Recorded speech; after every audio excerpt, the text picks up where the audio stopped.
Welcome, everyone, to the June 22nd, 2022 Zoning Board of Appeals meeting. My name is Candace Breyer. I'm the chairperson of the Zoning Board of Appeals. The Zoning Board of Appeals is a 9-person volunteer board nominated by the mayor and approved by City Council. First, we will hear from Planning Services, represented tonight by John Barrett. Then the applicant or their representative will make their presentation. Applicants will have 5 minutes in which to make their presentation. Staff will keep time and will announce when 30 seconds are remaining. Public comment is available in person or remotely.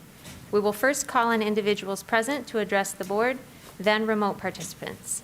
To speak during a public hearing or during public comment remotely, press *9 if listening by phone, or use the raise hand feature if viewing through the web link. For phone access, call 877-853-5247 and enter meeting ID number 938-1648-1007. City staff will select callers that have raised their hand using the last 3 digits of their phone number, or by name if available for those accessing through the web link. You will hear an automated announcement that the host is allowing you to speak. When speaking, please move to a quiet area and mute any television or background sounds. We may ask questions of either the city or the applicant. We will acknowledge any written comments received by the board. We will allow an appearing party to express their support or objections. The board will then discuss the appeal and formulate a motion to approve the appeal. 5 affirmative votes of the board will be required for an appeal to be granted. Finally, any qualified party who is aggrieved by a decision of the board can appeal that decision to the Washtenaw County Circuit Court on a timely basis.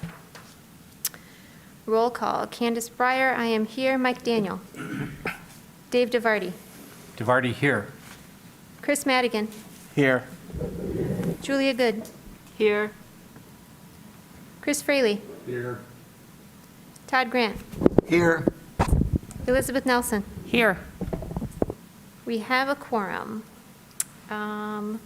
We have the agenda for this meeting. I will note quickly that the last appeal that's on the agenda, the petition for 521 South 4th Avenue, has been postponed by the applicant, so it was noticed. So we will take any public hearing if anyone wishes to speak on it, but there won't be a presentation or any decision, any discussion on that matter. When it comes back, if it comes back to the ZBA, it'll be noticed again, and there'll be another public hearing, so people will have another opportunity to speak. Other than that, any questions or comments, changes to the agenda? If not, do I have a motion to approve the agenda? Here. Thank you, Chris. Support from Todd. Thank you. All in favor? Aye. Opposed? All right, moving on to approval of minutes. We have minutes from the May 25th, 2022 meeting. Are there any questions, comments, corrections on those minutes? If not, do I have a motion to approve the May minutes?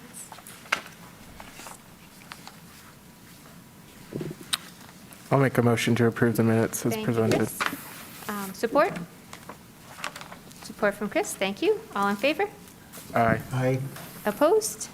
All right, moving on to public hearings. First, we have Petition Cba 22-2008, 3095 Cedar Brook Road.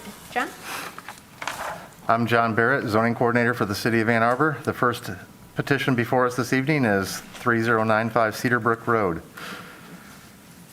Bob Clark, representing the property owners, is seeking a variance from Table 5.17-1, single-family residential district dimensions, to construct a 10-foot by 16-foot sunroom at the rear of the existing residence. The requested variance is 9 feet 5 inches to allow the sunroom to be 20 feet 7 inches from the rear lot line. The property is zoned R1C, single-family residential, and requires a 30-foot rear setback. The subject property is located on the north side of Cedar Brook Road, south of Green Road. A small portion of Sugar Bush Park is situated between the property and Green Road. The home was constructed in 1988 and is approximately 2,853 square feet in size. The owners are proposing a new sunroom that will project 4 feet 4 inches from the rear facade of the existing non-conforming home. The home is currently sited approximately 26 feet from the rear lot line, which does not meet the required 30-foot setback. The first slide you see on your screen is the location map, or the zoning map. You see the highlighted parcel in the center of your screen. The next map is the aerial photo showing surrounding properties and existing conditions. And the next slide is the zoomed-in aerial photo of the subject property. And the proposed sunroom is going to be an extension right back here where my cursor is, coming off the back of the rear facade at that notched area. The next slide is the survey that was submitted with the application. And you see the hatched area where the proposed sunroom is going to be, the 10 by 16. These are the floor plans that were submitted with the application by the applicant. This is the front elevation. These are the pictures that I took on my inspection of the existing home. You see the front of the property. And this is at the rear yard looking towards Sugar Bush Park and out towards Green Road. This is the rear of their existing home. This is the existing stone patio. And this is more of the existing stone patio. That's the neighbors to the east. And that right here is where the proposed sunroom is going to go, on this area right here in the back. You can see the notched in area. This facade sits in a little bit deeper than the existing, this side of the home. Concludes my presentation. I can take any questions at this time. Thank you, John. Dave? So John, if you go back to the first aerial slide, yeah, the space that's behind, is that part of Sugar Bush Park? Or what is that parcel? This is Sugar Bush right here. And that's just natural area, that's city parkland? Yes, there is some small encroachments with some people's landscaping and maybe a fence there as well, the neighbors, but then there are some encroachments. That's been historic to the development of that subdivision? What do you mean by? I mean, it's been there for a long time. It's difficult for me to Say that. say how long those encroachments have been in the park property. Okay, thank you. Todd? I can clarify a little bit. I live several blocks south in Georgetown. I've been in the home since 1985. My memory is, and the applicant, Mr. Clark, may clarify it, but this is part of a slightly elevated berm off the sidewalk from Green Road. It's not properly Sugar Bush Park, which is a little farther east. But there is a row, as we can see from the picture, a row of bushes, and then I believe the land slopes down to the sidewalk, and then there's Green Road. So there already is some physical barriers between Green Road and the house. Thank you. Chris? This isn't really a question, but I just want to make the board aware. Mr. Clark, who's representing the owners, he's someone that comes in for applications at Hamburg quite a bit, so I interact with him on a pretty regular basis. I just wanted to make the board aware of it, and if there are any concerns, and you guys feel I should recuse myself, I'm happy to step out for the discussion and vote. I don't think that it is a conflict of interest at all, but I at least wanted to, offer anyone input if they want. Thanks, Chris. Awesome, thank you. Is Mr. Clark here tonight? I haven't seen him.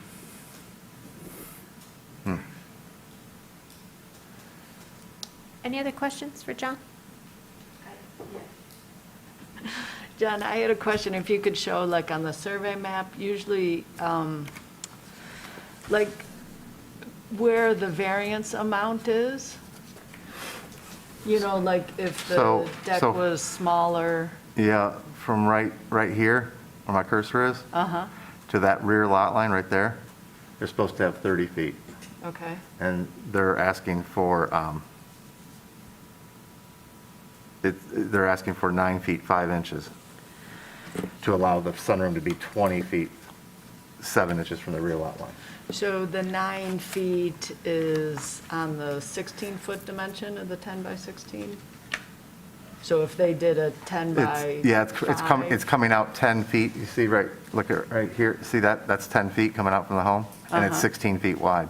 Currently, the home sits 26 feet from the rear lot line. It's supposed to be 30, so it's non-conforming. Okay, So they're asking for this right here, this projection, to come out and only be basically almost 20 feet from the rear lot line. So it's not quite a full 10-foot variance, 9 feet 5 inches. okay. Can I ask him to do some more math? John, so what's the so it's already non-conforming. The difference between the back line where it's non-conforming and the expanded sunroom is what? Yep, 6 feet. Oh, okay, thanks. Any other questions for John? So Dave, go ahead. it's not 6 feet from the rear. With the addition, it'll be 20 feet if we allow this, and they put the addition in. It'd be It'll 20 be 20 feet from the rear lot 20 line. feet 7 inches, So and they're 20 asking for a half. 9 feet 5 inches, Pardon me? and they're asking for a 9-foot 5-inch variance. Correct. Right. So they're asking for the 9-foot variance, and the new structure will sit 20 feet from the rear side line. 20 feet 7 inches. 20 and a half. Yep.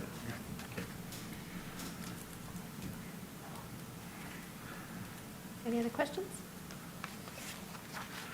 I'm just wondering where the applicant is tonight.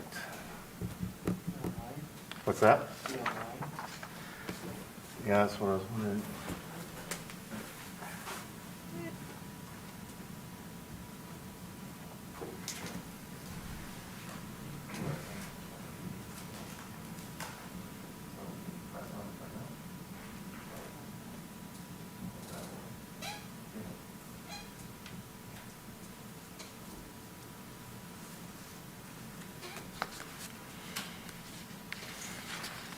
Hi, my name is Hugh Garten. I'm here with my wife, Mary. The last thing we heard on the line was a question about where the owners of 3095 Cedar Brook are. We happen to know that they're in the United Kingdom on away. The original meeting for this was several weeks ago, we believe, and they had scheduled a time to be away before this. We had a public comment to make on this item as well, if it's appropriate to make that now. Hold on 1 minute, because normally we let the applicant speak first, or a representative for the applicant, and then we'll get to public comment. So we'll come Fine, back. thank you very much. Yep. Thank you very much. We'll hold. Let's try the next person. This is the first time I've ever had an applicant that not show up.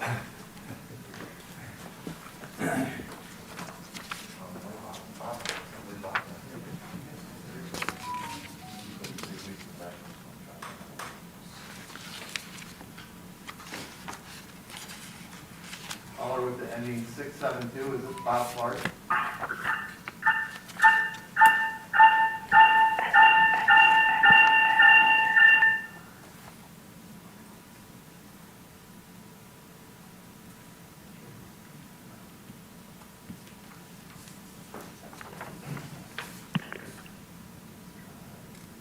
Okay, so. Wow.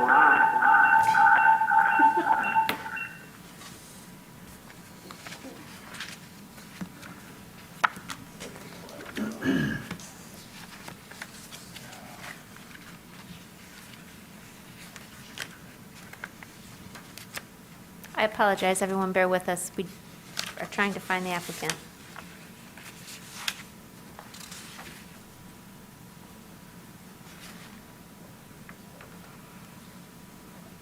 I will note that per our rules, if the petitioner or their representative are not here, the applicant, the petition's dismissed, that per section 10.5, and can't be heard again for a minimum of 3 months. Well, I don't know what to do at this point. Never had an applicant never show up, so. I'd like to make a motion for dismissal. Let me read this just to make sure. Yes, so section 10.5 reads that unless the petitioner or the petitioner's agent is present for the hearing of a petition, the chair shall dismiss the petition. The petition shall not be heard again by the ZBA within 3 months from the date of dismissal. If within 1 week of the missed hearing, the petitioner provides evidence to the chair that in the chair's discretion shows good cause for the failure to be present, the chair shall schedule the dismissed petition on the next regularly scheduled meeting agenda as practicable.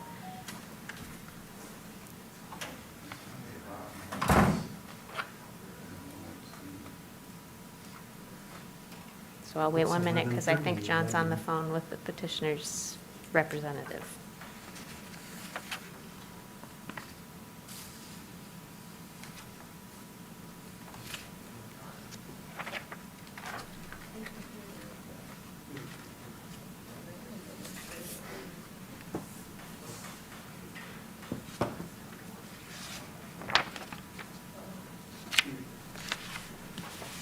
So I just got a hold of the applicant. He's in the parking lot. He's on his way upstairs right now. Okay.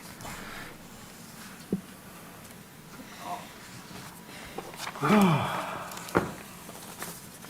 you have a Called going song above to and entertain beyond. us while we wait, John? Pardon me? You going to sing a song to entertain us while we wait? I don't think I'm going to do that.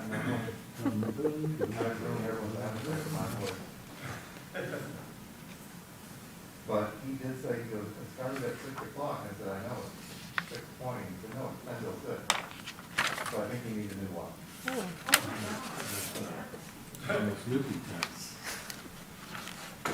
In doing this of all my years, I've never had an applicant.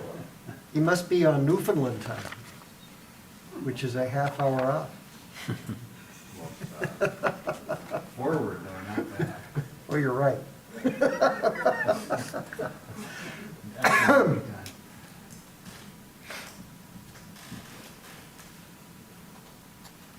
I appreciate everyone's patience.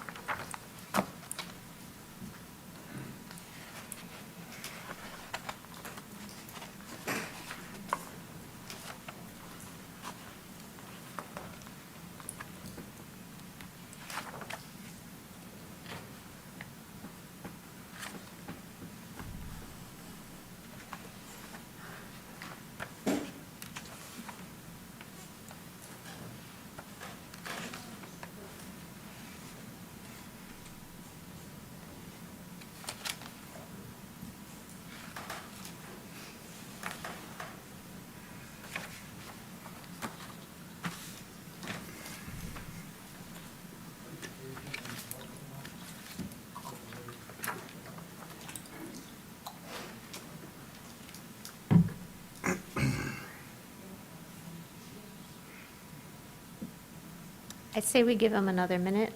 If he's not up here, then maybe we table it to later in the agenda. Oh, there he is. When you're late, we automatically vote no. I know, sorry. I deserve it. My girls had it down for 6:30, not 6. I'm like, that's not my calendar, my fault. Good evening, everybody. So apparently everybody else has done their, Made our presentation, correct. okay, thanks, John. So I've read John's report. Real quick, Depth. I'm sorry, before you get started, can you state your name for the Sure, record? Robert Clark, owner of Four Seasons Sunrooms of Ann Arbor. Thank you. Thank you. So I've read John's report in depth. I can't disagree with, finding hardship. The one statement I did make at one point in time, John, was that I assumed, and it was an assumption, was that possibly Sugar Bush Park was pushing into the lot. I checked out a plat.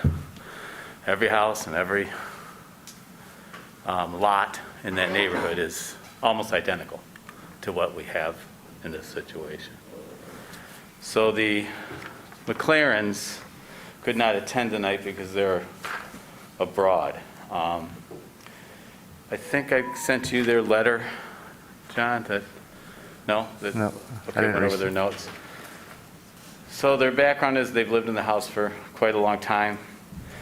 The house is non-conforming.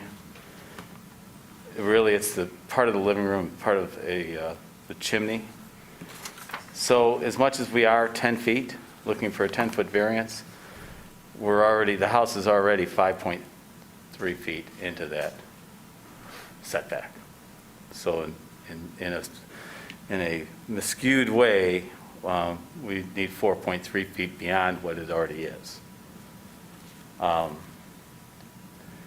McLaren had talked, as I talked to John, about possibly just opening the house wall and just going out to where it is already non-conforming, which is 5.3 feet. Amanda's not really into it. Amanda's saying, no, we'd really like to see it at the 10-foot because 10 foot's a small area. They're trying to just make a small spot in the yard they are redoing the landscaping. Yes, they've already, in their letter, have stated that they see now that after the stake survey, that they're beyond that point, as some of the other houses are, but they are willing to adjust that to bring it back within proper setback. So really, it's not so much of a hardship / practical difficulty. We brought to you, I think it was 9 signatures from the neighbors that everybody signed off, saying that, and it does have to, when a rear yard setback, we all know it does have to do with neighboring lots. And so it's not going to block anybody's view any more than everything that is there now. So it's just, again, we've got a tight lot. Nice big house, there's no doubt. They built, whoever built it right to capacity. But now we look for some chance of having the 10-foot by 16-foot is what we would request. And beyond that, I don't really have a lot to say. I think there's maybe somebody in the public that wants to speak about it. Thank you very much. Questions? Todd, yes. Yes, Mr. Clark, sir. I'm very familiar with the neighborhood. I've bicycled by the property many, many times. Okay. I live several blocks south in Georgetown. Okay. So I'm actually leaning against this, and this is a pretty easy group. We approve most things. The problem I'm having with this is it's a great house. The photos show, I've never seen the yard because it's hidden by trees. Yes, sir. It has a fantastic backyard. It's a beautiful home. The whole street, Cedar Brook, is really nice. It opens up into the top of Georgetown where I bike down. Yes, sir. The question is, the criteria we're constrained by. You mentioned practical difficulty, but there's also the other one of, it's minimum use. Granting the variance would allow the minimal reasonable use of the property, and I don't think it meets that. But my question to you is, why, I understand they want it, but why do they need it? That's the problem I'm having, because I can't think of they've got a great home. Okay. They don't really need it. Sure, I'll help you. Okay, so my experience in sunrooms, I've been doing this since 1982. People seek light, they seek the outdoors without bugs. They don't have any of that. They have let's call this their island of their kitchen. Chairs are right here, door wall's right here. It's less than 4 feet away. So what they're trying to do is just expand an area that they can sit out in the yard. Light is always big to many, many, many of us.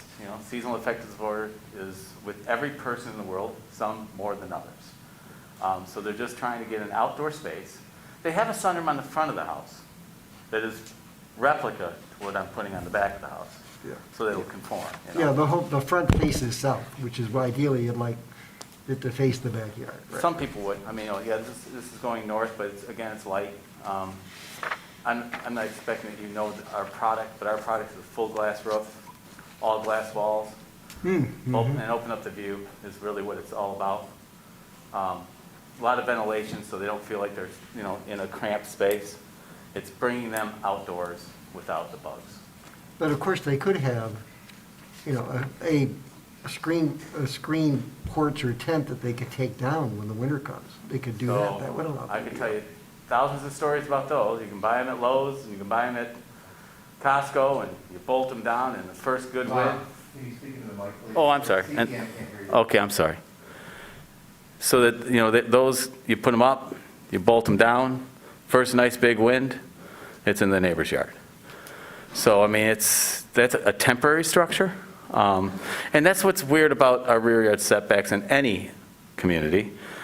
You could take a gazebo and build it out within 10 feet of the lot line, if I'm correct, John, and it meets it. So you got to leave the house, go there, and you got these screens in there. It's just, and if you look at one of those gazebos 10 years later, you'd wish it wasn't there, because it's just, it falls apart. In this case, we're going to put up something that'll be a permanent structure, keep beauty of the house, keep beauty of the neighborhood. You're right, they do have a beautiful neighborhood. There's a lot of nice homes in there.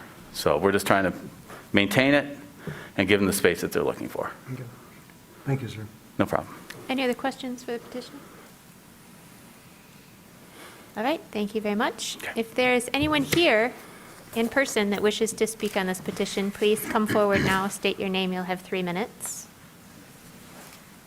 No one here. Okay, if there's anyone accessing the meeting remotely who wishes to speak, please raise your hand now, either via the web link or by pressing *9 on the phone, and staff will call on you based on your last 4 digits of your phone number or by name if available.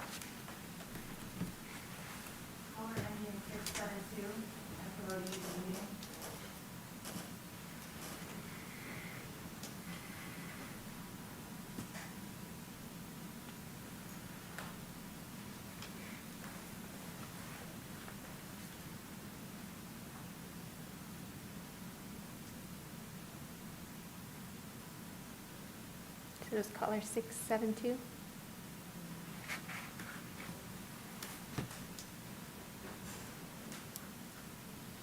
I will note while we wait, as the applicant noted, we did receive a letter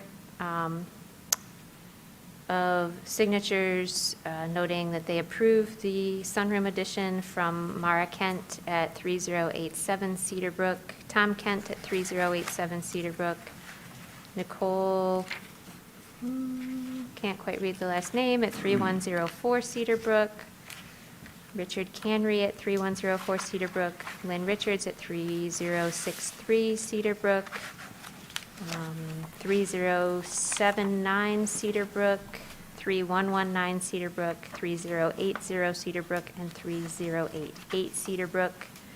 We also received an email of support from Hunter Sharvat, as well as letters of objection from Wendy Carmen and from Amy C2.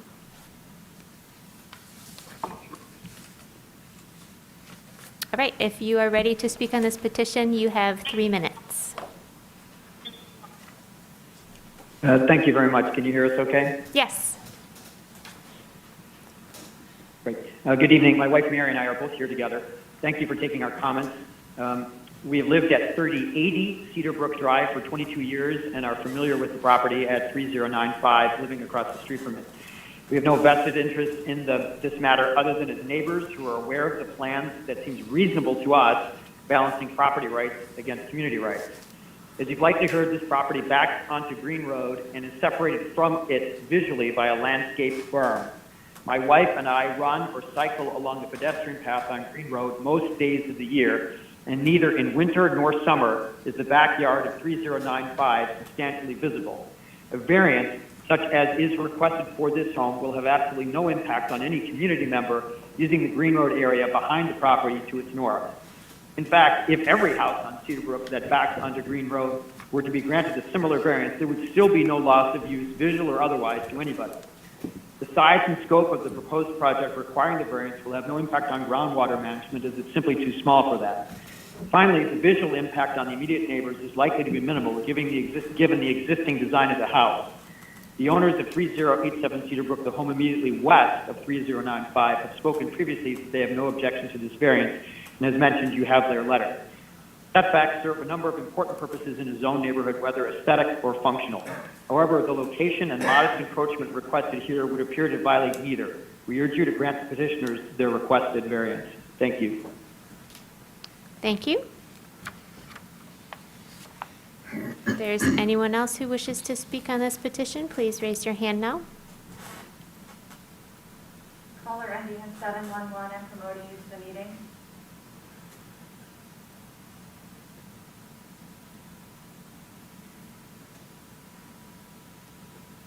Hello? Hi, we My can hear name you. is Wendy Carmen. I live at 2340 Georgetown, Excuse and I'm me, the current Miss Carmen, can president you of mute the your Orchard Hills background? Maple. I think I did now. My Yes, name that's is Wendy better. Carmen. I live at 2340 Georgetown, and I'm the current president of the Orchard Hills Maplewood Homeowners Association.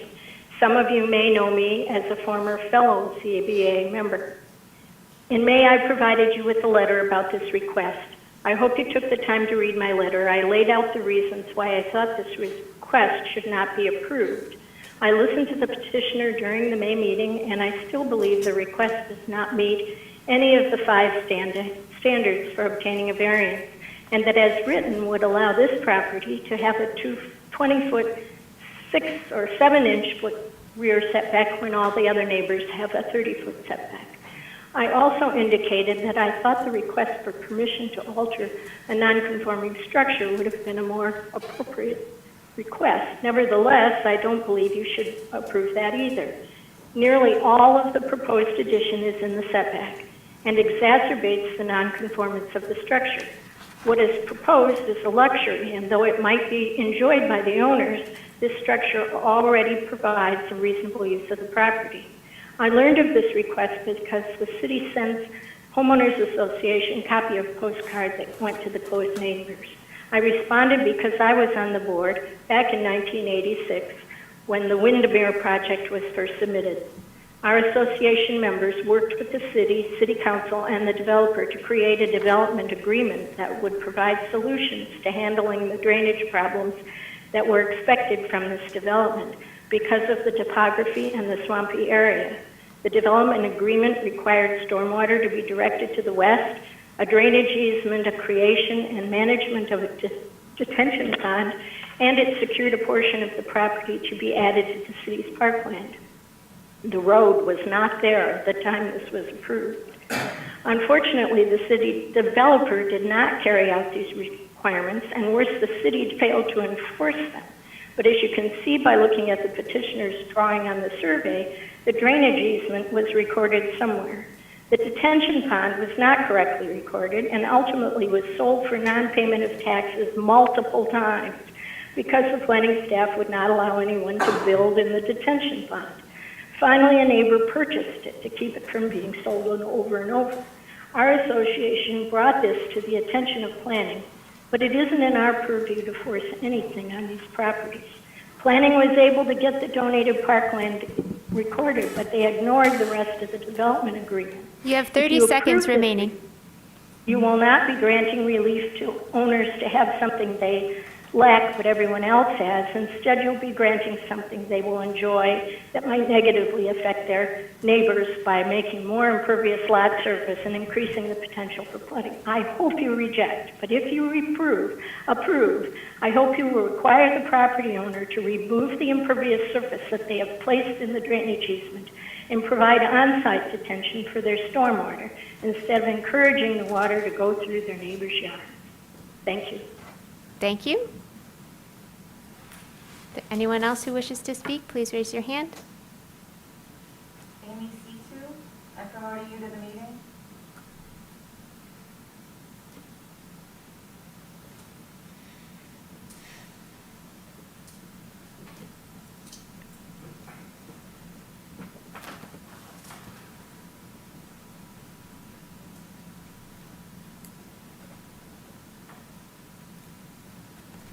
Hello. Hi, we're getting a lot of feedback. Can you please mute any background sound you have there? Okay.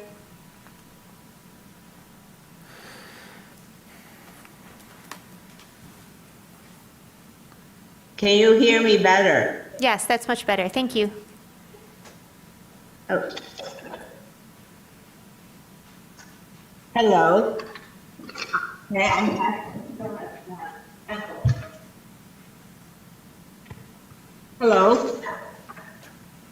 I'm Amy Sichu, homeowner of the house at 3111 Cedar Brook Road, only 2 doors down from 3095 Cedar Brook. Because I hesitated to submit my letter until 11:15 this morning for the sake of a friendship with the homeowners at 3095 that has lasted more than 30 years.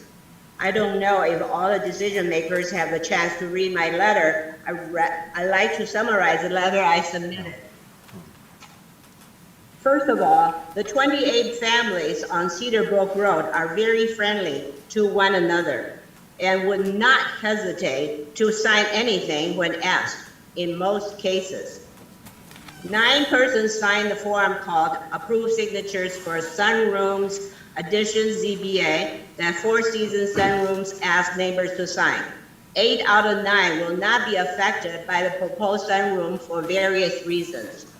The glaring absence of signatures are from the 2 houses immediately lower than the house at 3095, including my signature, because the 2 homeowners know that more water will come our way if the sunroom is allowed to be built. Many neighborhoods in Ann Arbor have to deal with their water issues. If they are litigation averse, no one will hear about the problems.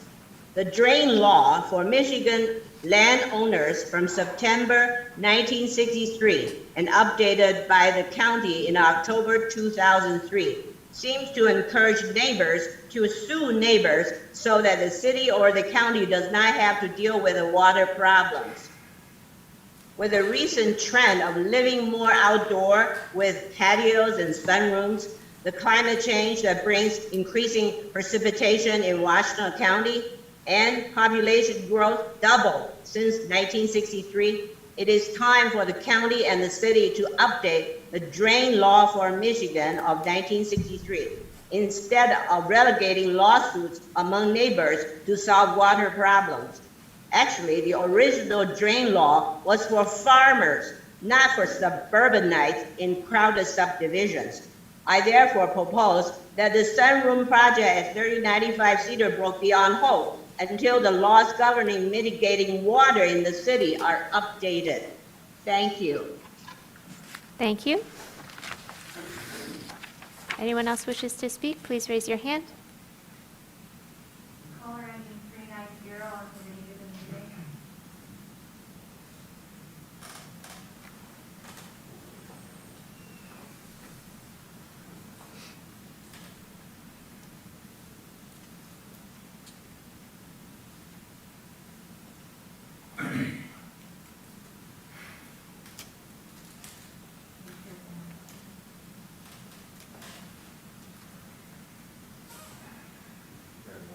Is anyone else who wishes to speak, please raise your hand.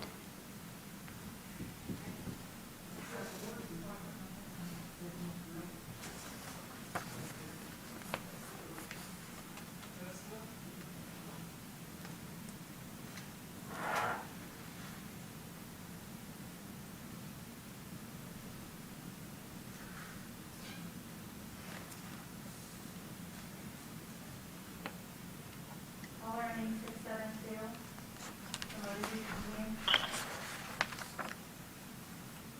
Hello, this is Hugh Garten again. We did not have another comment, but we were asked by the system to unmute.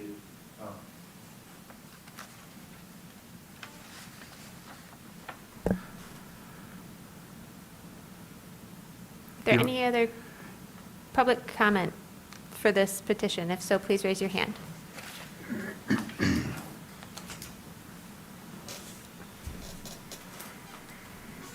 Not seeing any more callers? All right, thank you. The public hearing is closed and we're in discussion. Chris? I'm going to be voting against this. There's no practical difficulty that the zoning ordinance has imposed on this site. And all the rest of the standards are a no. I think this is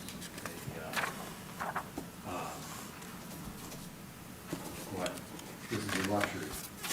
It'd be nice to have it, but we also have to deal with the rest of the community and their imposition of the zoning, by the zoning code. So I'm going to say no. Any further discussion? Dave? I'm generally favorable to single-family homeowners trying to make more efficient or better use of their land. I'm struck by the fact that this particular lot has more impervious surface than any of the adjacent lots that you could see from the aerial photos. I would encourage the homeowners to do something to help address the drainage issues in the neighborhood, which apparently have a negative impact on their neighbors to the east, one of whom just testified. I'm aghast that the city allowed this development to go in with a drainage easement and then never enforced it. And the result of that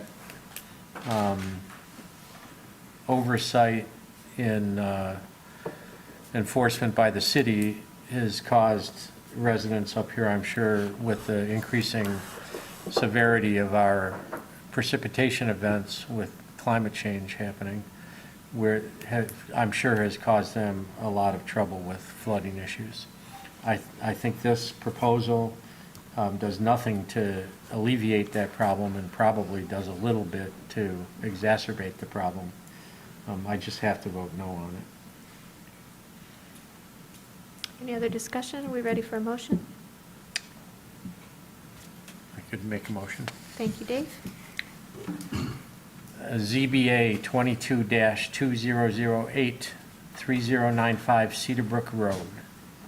Based on the following findings and in accordance with the established standards for approval, the Zoning Board of Appeals hereby grants a 9-foot, 5-inch rear yard setback variance from Chapter 55, Unified Development Code, Table 517-1, single-family district dimensions. The applicant is proposing construction of a 10-foot by 16-foot sunroom at the rear of the residence. The sunroom will be 20 feet 7 inches from the rear lot line. The screened porch is to be built per the submitted plans. There is a practical difficulty that is exceptional and peculiar to the property and results from conditions that do not exist generally throughout the city. A motion, do I have support? Support. Thank you, Chris. Todd? No. Elizabeth? No. Chris Madigan? No. Julia? No. I also vote no. Dave? DeVarty, no. Chris Fraley? No. The request is denied. Moving on to petition ZBA 22-2007, 1211 Whiten Street. John? All right. Aaron Vermeulen of OX Studios, representing the property owners, is seeking variances from Table 5.17-3, multiple family residential district dimensions, and Section 5.18.1, Subsection 4, front porches, to construct a 3-unit townhome structure. The building will require a 12-foot, 11-inch variance from the required 30-foot rear setback. The second-story balconies will require a 6-foot, 8-inch variance to encroach into the average front setback. The existing single-family residence is to be demolished. The property is zoned R4C, multiple family dwelling district. The subject property is located at the northeast intersection of White Street and Brookwood Place. The neighborhood lies between Packard Road to the east and State Street and University of Michigan athletic buildings to the west. The existing residence was constructed in 1915 and is approximately 1,050 square feet in size. The proposed townhome units will be 3 stories and consist of 6 bedrooms in each for a total of 18 bedrooms overall in the structure. The site also provides for 6 parking spaces at grade. Due to the corner lot configuration, the rear yard setback of 30 feet is applied to the north side of this lot. This is the rear yard setback variance requested of 12 feet 11 inches that is being requested. The proposed structure will have front porches that face White Street. The applicant is requesting a variance for these balconies above with access from the second story that will project into the front setback. Section 5.18.1, subsection 4, allows for front porches to encroach up to 8 feet in the front setback. However, this code provision does not allow for extensions above the first floor.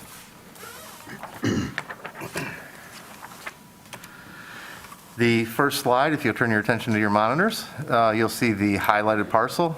It's in the center of your screen at the corner of White and Brookwood Place.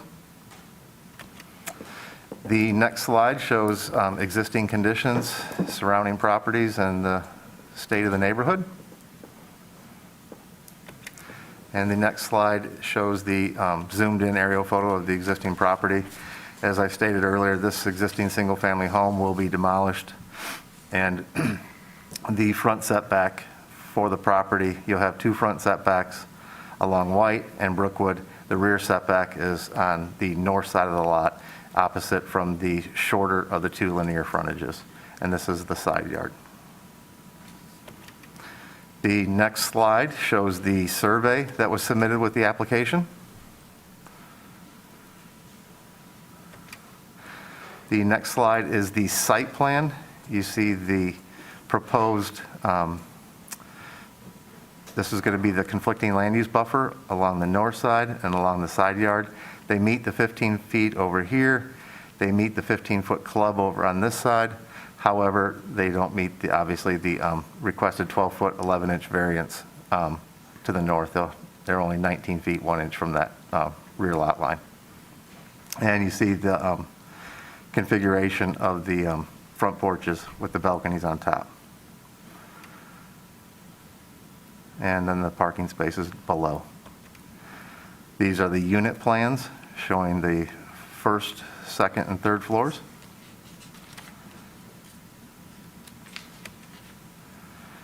These are the typical units 2 through 4 plans, floor plans.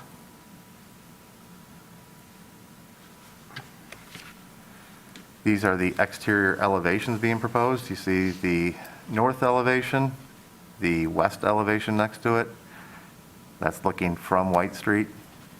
And then the south elevation looking from Brookwood Place, and then the east elevation along the side property line.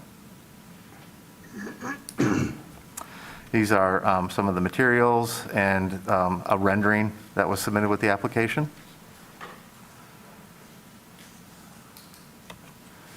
And some existing exterior photos that were submitted with the application by the applicant of the existing property.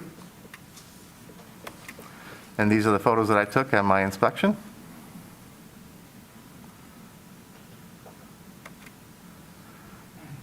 This is the adjacent property to the north, and this is the existing property on the right-hand side of the photo. This is looking at the rear yard portion of the lot. Looking down White Street to the north. And the home to be demolished, you can see the sidewalk and the little bit of the front porch, and then the neighboring property to the north.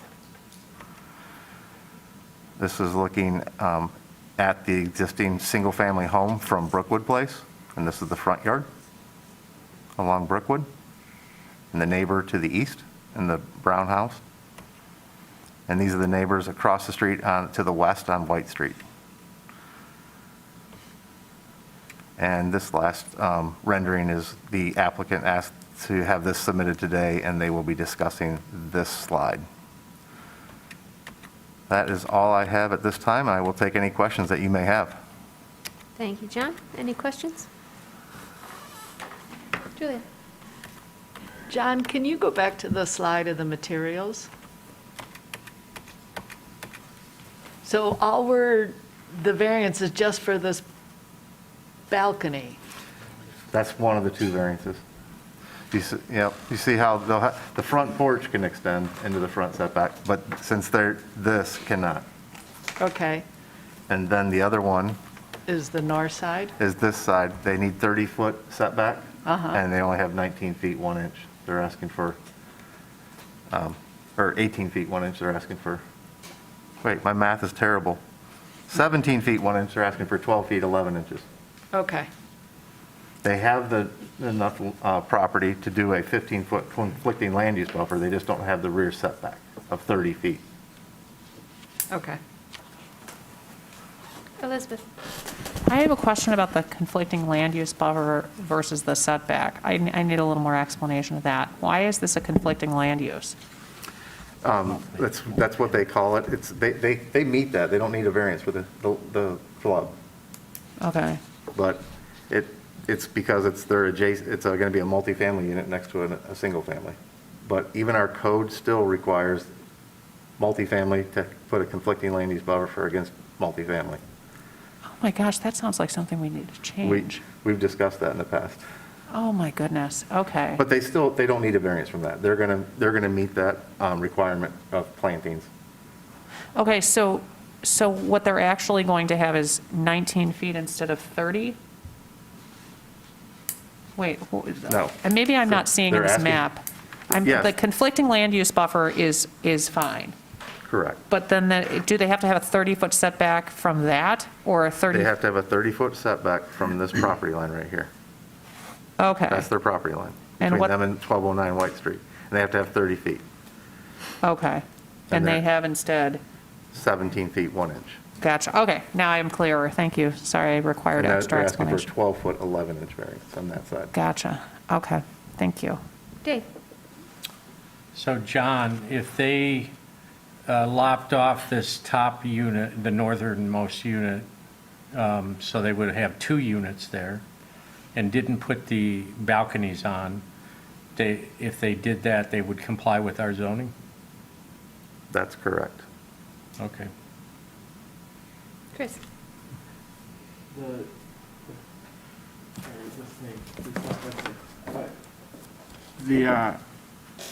The 3 units on a lot this size is permitted by right? Other than these requested variances, there's nothing else that conflicts with? Correct. Okay. The lot meets the area and the width requirements. Todd? John, what is the rationale for the rule that you can have a first floor front porch encroach a little bit, but not the second or third ones? I guess it's a little an opposite question, but I'm just unclear about the rationale. Does it have to do with shading, or what's the reasoning? Does that have to do with what, excuse me? Perhaps shading or being a more, I don't know, that's my question. Why can you have an encroachment for the first floor front porch, but not for the second or third? So the code is right there below it in the staff report. Right. And that's, so when 3-4 years ago, this code was written so we didn't have quite so many variance requests for front porches. Got it. Okay. Myself and the planning manager wrote the ordinance to allow front porches to encroach. Once it went through the ordinance review committee, planning commission, and ultimately city council for approval, what came out in the whole process was it was for first floor front porches only that had to be covered by a roof or canopy, and it had to be open and unenclosed. So Okay. through all the discussion, probably a 2-year process, it was ultimately decided that they didn't want it to extend beyond the first floor. Okay, thank you. Any other questions for John? Yes, Chris? So I guess to clarify that, if those weren't balconies, there wouldn't be the need for the variance. That's correct. If they removed the railings and the access from the second floor, it would just be a first floor porch, and they wouldn't need that variance. Any other questions? All right, if the petitioner is ready, you may begin your presentation. You will have 5 minutes.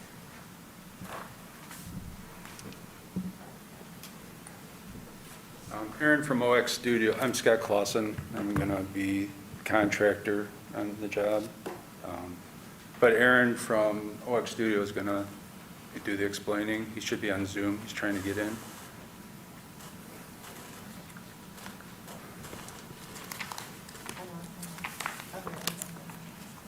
And I did make a printout of what, we did a study to see what we could actually put on there by right, and have a paper copy. I saw it in the file, but if anybody wants a paper copy, I have it. Hello, can everybody? Go ahead, Aaron. We can hear you. All right, thank you. Hello, my name is Aaron Vermeulen. I'm an architect for OX Studio, and I represent the local property owners of 1211 White Street. John, I really appreciate your guidance on this because you've been helping and assisting on finding the right use of this land and to improve it. And I think we're trying very diligently to do that. The existing house at 1211 is actually 52 feet to 1203 to the north. It's it's almost for that neighborhood in the context of the existing side yards, and that is currently a side yard. And what we are proposing also removes a garage that is 3 feet 5 inches from the east property line.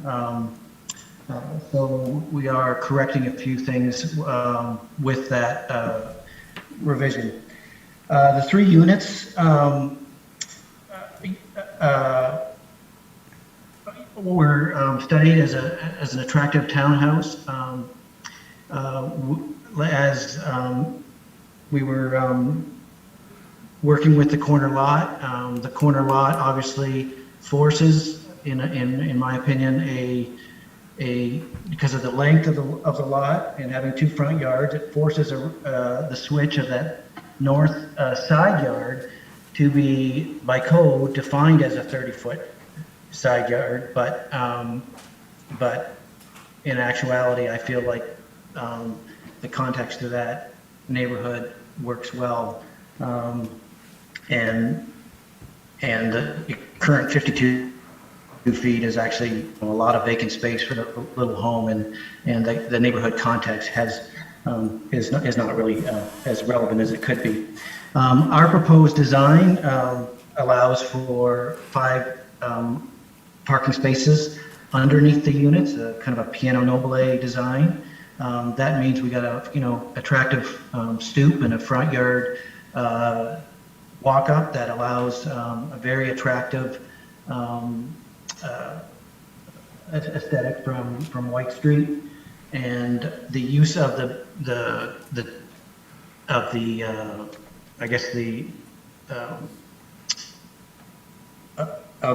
walk up.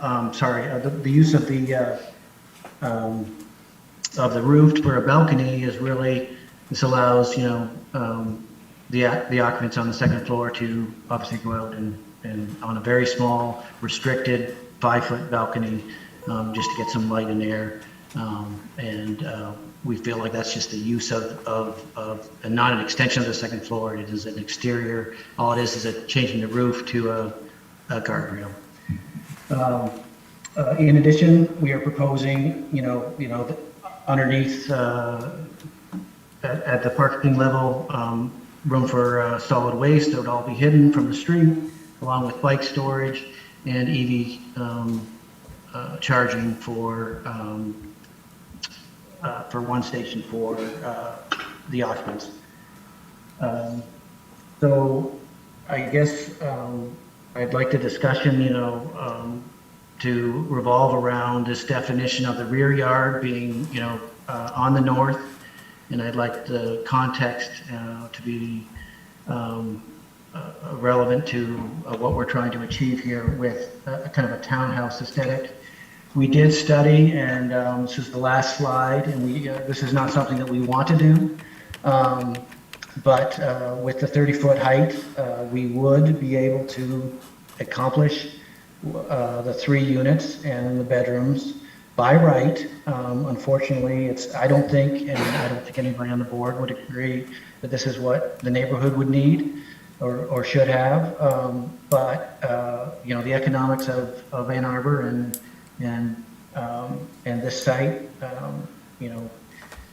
is challenging. We actually studied a 4-unit complex and took it through site plan and then pulled back, and we feel like the 3-unit is fair and in context with White Street and with the curb cut on Brook Place.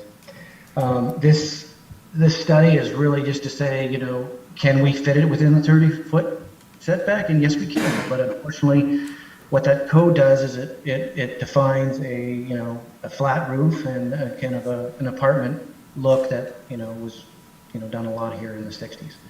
This is not something we want to do. We would propose that a more traditional aesthetic that has been designed with the 3-unit townhouse be appreciated. But let me know if you have any questions. Thank you. Thank you. So, and I would just like to continue with, Aaron did a good job, but this is not just for financial gains. We can do the 3 units, 6 bedrooms each by right.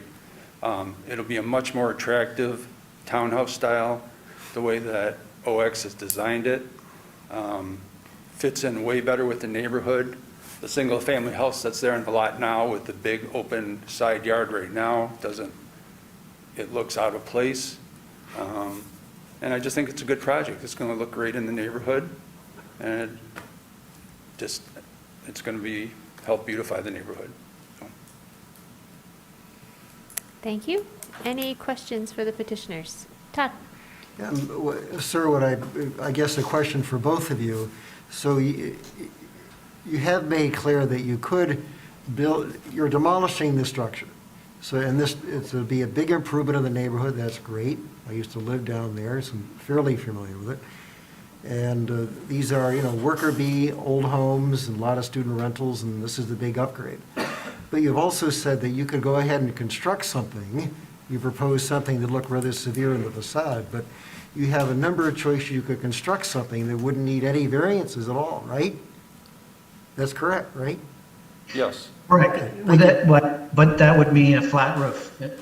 Well, but sir, you can decide as the owner, you can decide whatever design you want. My question is simply, could you build a structure after you demolish the existing one without violating the zoning ordinance? And you just told me yes. We can, but... Thank you. Yes, but that's, I think, what the board's here for, to help improve the neighborhood and allow these variances to make... You own the property, neighborhood. you have the ultimate say, as long as you follow the zoning ordinance, to put whatever you want in there. You could have an orange building with purple stripes. You have the power to do that.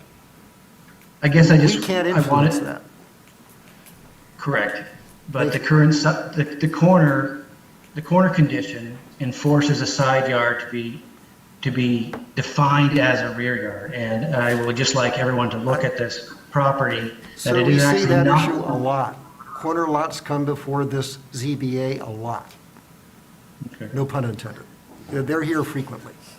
But the corner lot is a hardship. It is, I agree.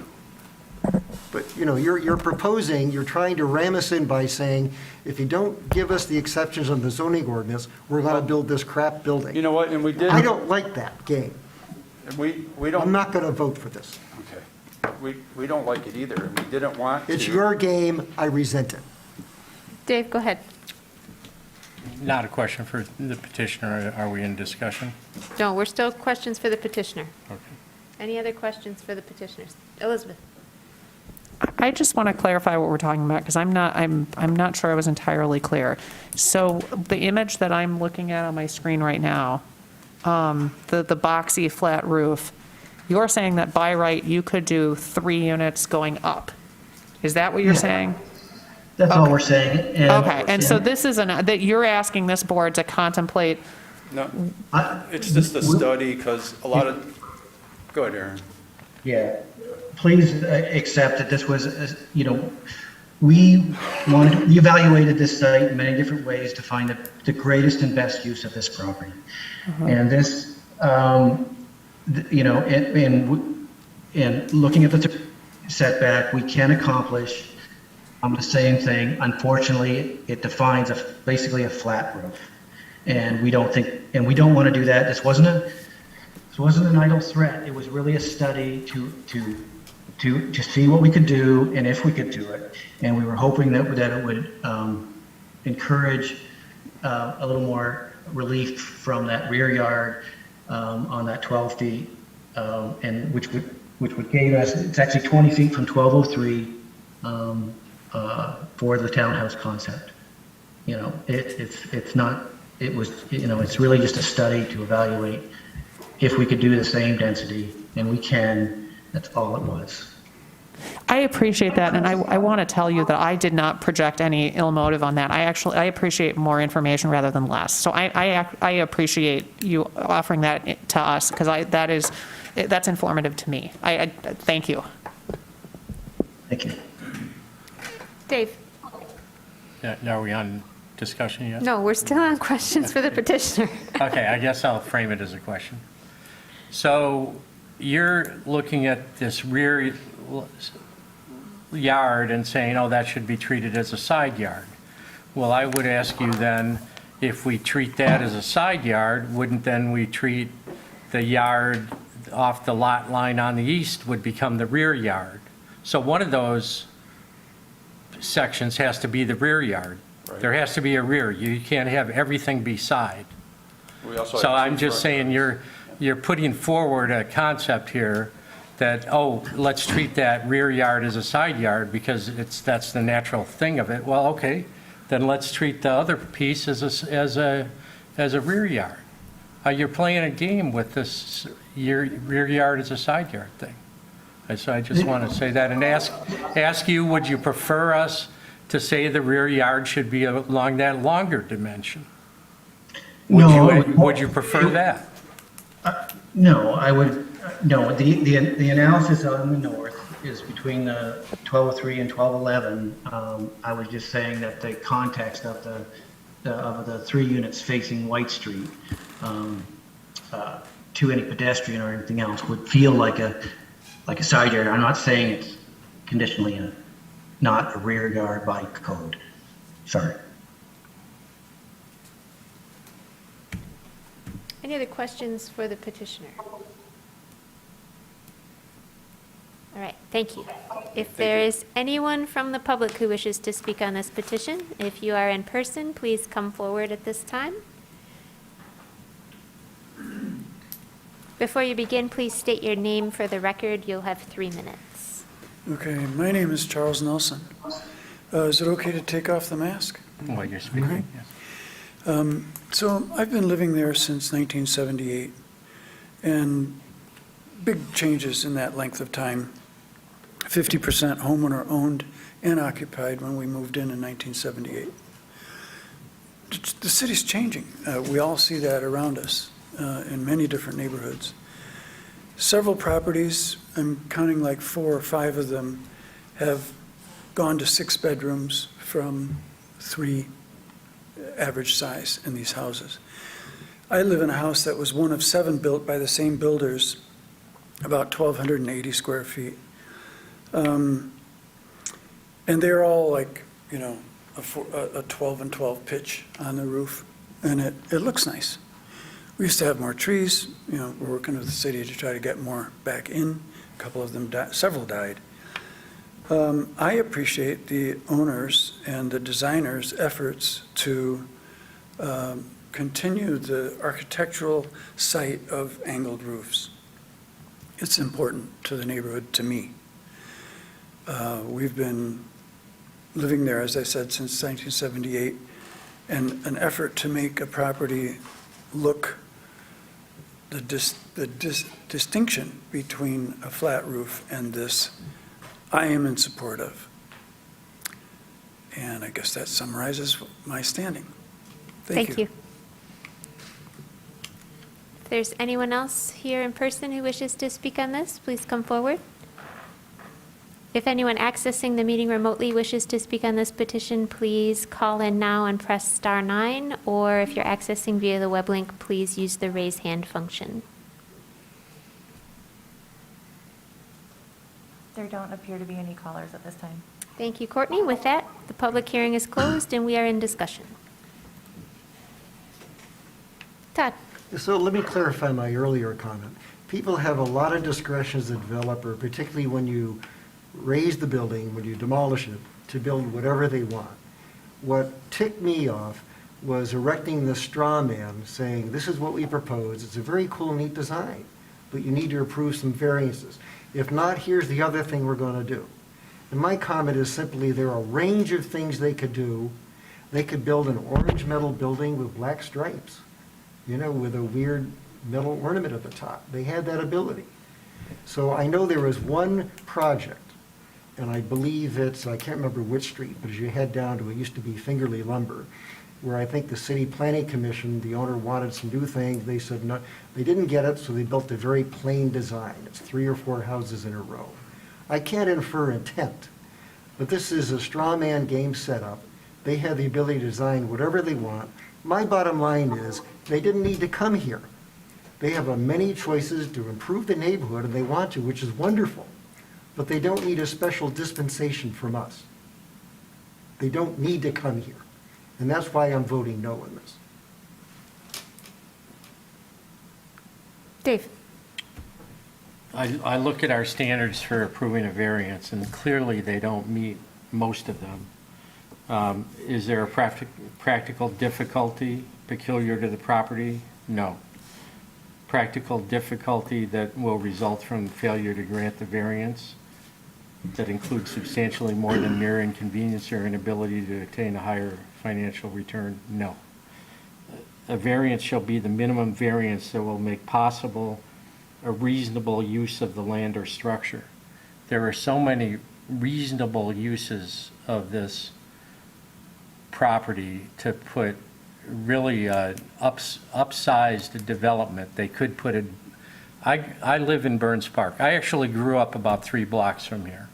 There used to be a lilac bush on the southwest corner that every spring I would pull I would knock on the door and ask the woman who lived there if I could take some cuttings off the lilac bush to give to my mom as a Mother's Day present. And that's when I was growing up in junior high school and high school. So I'm really familiar with the neighborhood. There are many things, and now that I live in what they call tenured Burns Park on the other side of Packard, there are a number of redevelopment parcels there that are duplexes that look very nice, that have the sloped roofs, that could be something here. It could be a duplex.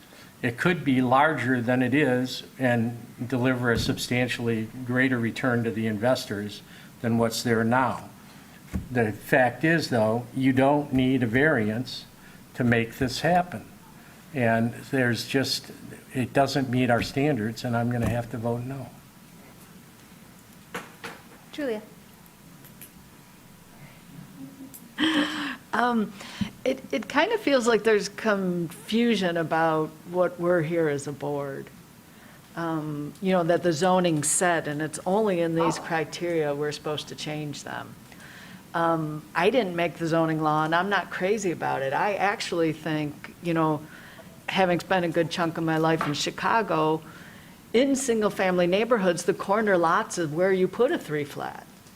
The corner lots are the ones that don't need a yard, and that's where, because single-family homes, they're less desirable on the corner, so that's where you put your multi-units. So personally, I would like to see the zoning code change so that this 3-flat proposed, the 3-row houses would fit without coming for a variance on a corner lot. But it's not what the zoning code is now, and I have to look at these criteria, and I don't think it meets the criteria now for how we can give a variance. So I'm kind of disappointed with that, but it seems like we have to vote no because it doesn't meet these standards that legally we have to abide by. I will, I guess, kind of echo what you just said, Julia. I appreciate the gentleman from the neighborhood that came forward and spoke and said that he preferred the proposed design over what could be built within the envelope without a variance. That kind of spoke to me that the neighborhood likes something that looks more like what's already there and fits the character. But admittedly, it's difficult to get a variance when you're starting with demoing everything, starting from scratch, because you essentially have a blank slate that you can do whatever you want. And you're right, the criteria, it doesn't really meet the criteria. And as much as I would probably support this, I don't know that I can because it doesn't check the boxes. And it doesn't check a lot of the boxes. Chris? Yeah, I do think that it meets more of these criteria than you guys might be giving it credit for. So the last variance that we considered on Cedar Brook, the lot was approximately 7,200 square feet. This lot is approximately 8,400 square feet. That's a single-family lot. That is not, it's not even a big single-family lot. It's a small to medium-sized single-family lot. And the lot was clearly created to build single-family homes on it. And then the city decided at some point, I don't know when, to change it to permit multifamily units by right. And so with a number of regulations that seem quite onerous for this lot, which has two frontages, and neighboring lots, which were clearly made for single-family homes. And so if you're looking for a practical difficulty, I don't think that it was something that the owner of this lot created or its predecessor created. It's something that the city created. They forced a multifamily district into two lots that are for single family. And then it seems like the zoning code did a not great job of allowing for those permitted rights to actually be built on the lots they're zoned for, right? So they're small lots. This one has multiple frontages, but you cannot go up to get the units that you're permitted by right. You can only go to 30 feet. And so I do think that a practical difficulty exists if you're trying to propose what is permitted by right in our zoning ordinance. I think the problem is for the applicant is that these exist on all of the lots around you. And so your problem isn't really peculiar to you. You made the argument about the corner lot and, combined with the other restrictions for multifamily units in this district, I do think that creates a practical difficulty. I just think it creates it for everyone. And so, I think what you've brought forward is better than what could be built by right. I just think you're in front of the wrong board. It seems pretty clear to me that our, Unified Development Code has to be more accommodating of what are clearly a not insignificant number of lots in districts like this and are similar. And we're going to get worse product for it. We're not going to lose density. They can get as much or more.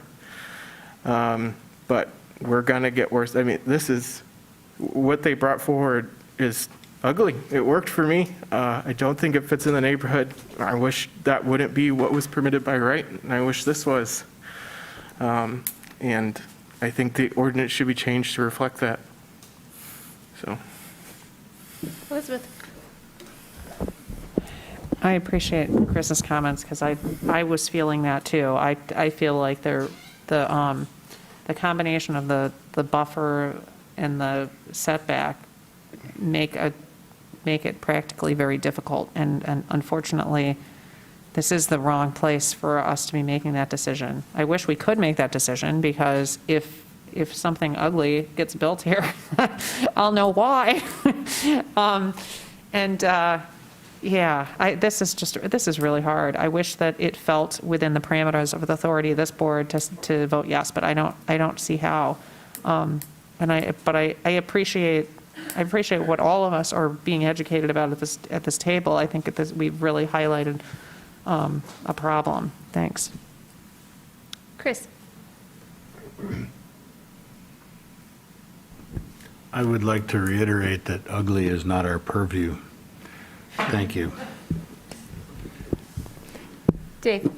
Well, my fellow board members that are saying maybe this isn't the right place for this to come if you really want to do the townhouse concept. So I have a question for our staff member, John. Would something like this be viable as a planned unit development and go to the planning commission as a zoning change for a PUD, and maybe even put 4 units in? I mean, as long as you can sell the planning commission on it, it would become a zoning change for that parcel as opposed to having to meet these variance standards, which it's impossible to meet. Yeah, you're starting to go down a road that I'm not that familiar with. Planning and developments are basically a customized zoning district. Right. And I'm not sure that planning staff would be in support of something like that for this project. How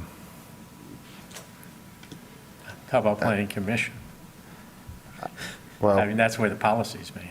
planning commission Theoretically. is just a recommending body. They're not the ultimate authority. It goes to city council. Correct. But the planning commission is more of a policy board than the staff. The staff implements the Yeah, policy. I'm just not sure that this is a project that would fit within the realm of a PUD. Okay. But that would be something that the planning manager would have to decide on. Okay, thank you. Todd? Yes, there's several things. I would like to second the comments by Julia and Chris. I do agree with them. I happen to, as part of the Orchard Hills Homeowners Association, listen to a very articulate presentation by the new city administrator, and he was quite clear about the constraints the city is facing, one of them being tax revenue. And he urged this, along his lines, he thinks that an avenue is higher density. And this neighborhood, I think, because it's fairly close to campus, is something for this type of development. And even though my criticism of the applicant tonight, I think the city is very lucky to have people that want to come into neighborhoods, tear down worker bee homes, and put in something that's a much better improvement that meets current tastes and standards. And it's great that we have people to do this. Unfortunately, as my fellow board members are, we're being constrained with the rules we got. And I would say, Elizabeth Nelson, you're on the city council. This is something to think about. And let's get more tax revenue, more density, to have townhouses in this neighborhood. I used to live in Sylvan, fairly close. It's a perfect neighborhood to do that. It's within walking distance of State and Packard. It's great. So I just wish there'd be more things. I think the applicant just finds itself where they don't need our permission. They have many choices. And we're constrained by the rules, and we have to do what we have to do. But I think it would be nice to have the rules changed, is what I think we're all saying. Chris? I can think of a motion when you're ready. I want to take a little longer perspective on this. A lot of times when a corner lot comes in front of us, we okay what they want to do because we consider it a constraint. I'm not sure that I necessarily agree that the constraint goes away just because you demolish the house. I think in this instance, my interest in the strong towns technique of increasing density and hence revenue is something to look at for a few feet. I think that's something more important to look at. And you made the comment yourself that this is a neighborhood that can stand density. It's a walkable neighborhood, and that's what it's about. This is where planning is moving right now. So if I look at this and I say, other corner lots have gotten what they wanted because of the corner lot constraint, and we let that fly. I'm tempted to not have different rules for this corner lot and work how we've done it in the past. I would, and with complete disregard to what the options are. I want to offer the applicant uniformity of how we've applied things in the past and give them the benefit of the doubt so that they can build this. I'm very strongly leaning towards okaying this request. Thank you. Ready for a motion? Thank you, Dave. ZBA 22-2008. Is that the same as the last one? 2007 is 1211 White Street. 2007? Yeah. Yes. Okay, because the motion thing. Yeah, is- 208 was, 08 was the first one. Yep. 07 was 1211 White Street. In accordance with the established standards for approval, the Zoning Board of Appeals hereby grants a 6-foot 8-inch variance from Section 5.18.1, Subsection 4, front porches to allow second-story balconies to encroach into the average front setback. The applicant is proposing construction of a new 3-unit townhome. The townhome building is to be built per the submitted plans. And then, am I doing both of these setbacks separately or together? Or both of these variances? You can read them, you can do them separately or together. Okay. Also, in accordance with the established standards for approval, the Zoning Board of Appeals hereby grants a 12-foot, 11-inch rear setback variance from Chapter 55, Unified Development Code, Table 517-3, multiple family residential district dimensions. The applicant is proposing construction of a new 3-unit townhome. The new townhome will be 17 feet 1 inch from the required 30-foot rear setback. The townhome is to be built per the submitted plans. Thank you, Dave. I have a motion. Do I have support? Support. Thank you, Chris. Dave? No. Chris Fraley? Yes. Todd? No. Elizabeth? Yes. Chris Madigan? Yes. Julia? Yes.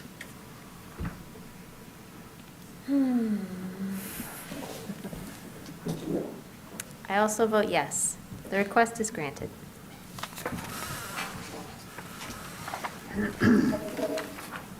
Moving on to petition ZBA 22-2011, 831 Avon Road. John? Bonnie Greenspoon, representing the property owners, is requesting relief from Section 5.32.2, alteration to a nonconforming structure, to construct a second-story addition over an existing nonconforming single-family residence. The existing residence does not meet the required 50-foot rear yard setback. The home is located 47 feet from the rear lot line. The second-story addition will contain 3 bedrooms, 2 bathrooms, and a sitting area. The property is zoned R1A Single Family Residential District. The subject property is located near the intersection of Hill Street and Avon Road south of Geddes Road. The home was built in 1951 and is approximately 1,578 square feet in size. The applicants are proposing to construct a second-story addition that will be 25 feet 4 inches in width by 37 feet in length for a total of 937 square feet of new living area. The new level will not project further into the rear yard setback than the existing first floor. The first slide, if you'll turn your attention to the monitors, you'll see the highlighted parcel in yellow at the center of your screen. The next slide shows the existing conditions surrounding properties and neighborhoods. And the next slide shows the zoomed-in aerial photo of the existing subject property. Currently, it's 47 feet from the house to the rear lot line. The survey that was submitted with the application. And this is the proposed site plan. And you see, this is the 3-foot section hatched in gray that will not meet the 50-foot rear setback. It'd be 47 feet from the rear lot line. This is the north elevation that's existing, the west, east, and south elevations as the home currently sits in its existing condition. And these are the proposed elevations. You see the north, you see this is the second-story addition in relationship to the rest of the house.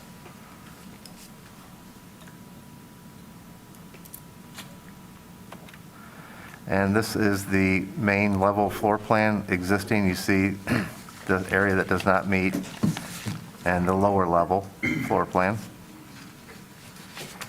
And then the new second floor plan proposed with the additional 3 bedrooms and 2 bathrooms in the sit-in area. And again, like I said, this is the hatched area that is the only encroachment directly above the existing first floor. These are the photos that I took on my inspection. you see coming down the driveway, looking at the front of the house, at the front facade. And this is looking directly at the rear of the house, and this is the area where the new second-story addition will go, over this existing first floor right here. This is looking directly at the rear facade, the rear plane of the house, and to the right is the back property line. This is more of the, this is the side of the house. This is the back over here to the right, and this is the sitting area just to the left of it. This is looking to the property to the south, I believe. An adjacent property, neighbors. You see there's a nice buffer between the two properties and the other neighbor to the other side. And this is looking directly at the rear yard of the property. The rear lot line is within these woods and the trellis fence back here. That concludes my presentation. I will take any questions that you have at this time. Thank you, John. Any questions? Chris? That the rear wall is conforming and the overhang doesn't conform? Is that what I'm seeing? The rear overhang, no, the rear wall does not. It's to the rear wall. Overhangs, eaves, and gutters are allowed to project up to 2 feet into a setback. But the Okay. measurement is being taken to the rear elevation wall. The Okay, 40, so that's- from the 50 feet that's required, it's right to that wall, is 47.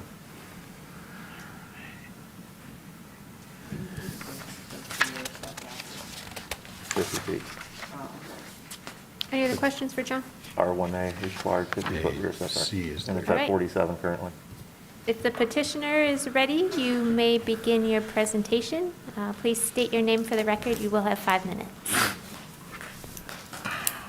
Thank you. My name is Bonnie Greenspoon. I'm the principal of Lewis Greenspoon Architects. Good evening. We are proposing a second floor onto the back portion of this house. The existing house sits 3 feet into the rear yard setback, and we are merely not encroaching any further into the rear yard setback. We are simply proposing a second story onto this back portion of the house, not the entire house. The house was designed by Pete Lurie, who is a well-known local mid-century modern architect. David Osler used to work for him. And he also designed the bus station, the Art Deco bus station down on Huron, at Huron near Maine.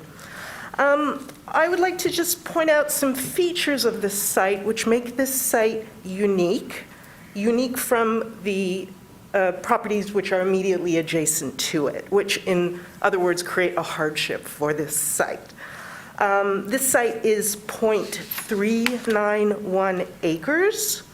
The property immediately to the north is 0.537 acres. The property north of that is 0.539 acres. These two properties are 40% larger.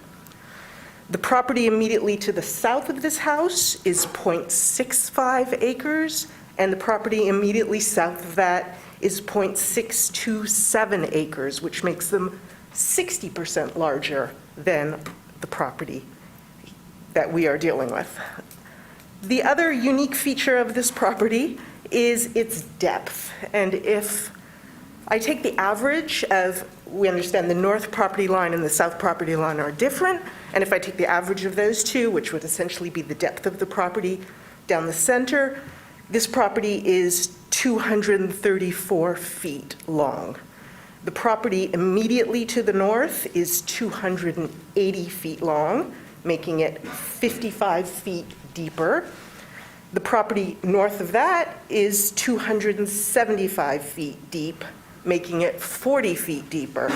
The property immediately to the south is 256 feet deep, making it 22 feet deeper or longer in the east-west direction. And the property immediately south of that is 265 feet deep, making it 31 feet deeper. So if you, and the properties across the street are also quite a bit larger, so I wasn't even going to get into the numbers of those. But my point is that this particular property is smaller in area and in depth than adjacent properties to the north and to the south. The house, as characteristic of mid-century modern architecture, is set back from the street, which was, I believe, a requirement from the original owner of the property, of the much larger property when it was an apple orchard and got subdivided into these smaller properties. The original owner required that the houses be built quite far back from the street, and as a mid-century modern architect would do, the house very beautifully adapts and understands the site on which it is situated, which is why the house very nicely cascades up the hill towards the back of the site. So that is in part the reason why we are locating this bedroom addition at the back of the house, so as not to appear so sort of large and confrontational from the front, and in part to preserve the original sort of aesthetic of the house from the street. And we also have to understand that this is a 3-bedroom house right now. It's 3 bedrooms and 1 bathroom. There is a bathroom in the basement, but I would almost not consider that a bathroom because by today's codes, it does not, the plumbing clearances are not in conformance to today's codes. So basically, this is a 3-bedroom, 1-bath house. It doesn't even have a master suite. All 3 bedrooms, and they share, and the guests share 1 bathroom, this 1 bathroom on the main floor of the house. So we are adding to this house. We are far from the largest house in this neighborhood, and it just seems in keeping with the scale and what is expected of houses these days in terms of adding on to it. Thank you. Any questions for the petitioner? Chris? I want to be clear, we're not, with this addition, we're not changing the footprint at all? Correct. Okay. Any other questions? All right, thank you. Thank you. If there's anyone from the public who wishes to speak on this petition, please come forward now. If anyone accessing the meeting remotely wishes to speak on this petition, please call in now and press *9. If you are accessing via the web link, please use the raise hand function. Staff will call on you. There don't appear to be any callers at this time. Thanks, Courtney. With that, the public hearing is closed and we are in discussion.